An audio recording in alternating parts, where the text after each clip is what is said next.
একটি অভিন্ন নীতিমালা করে সিআইপি এর মাধ্যমে আমাদের লাইসেন্স এবং নিবন্ধন দেওয়ার দাবিতে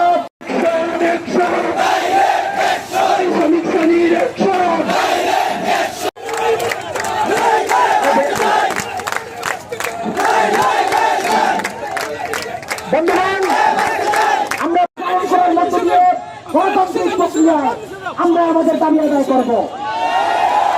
আমাদের দাবি হচ্ছে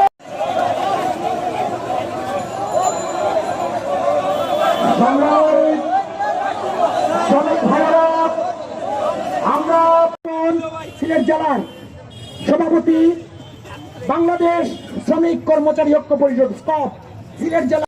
দৈনিক বাংলাদেশ মিডিয়া, সত্যের সন্ধানে সারাক্ষণ।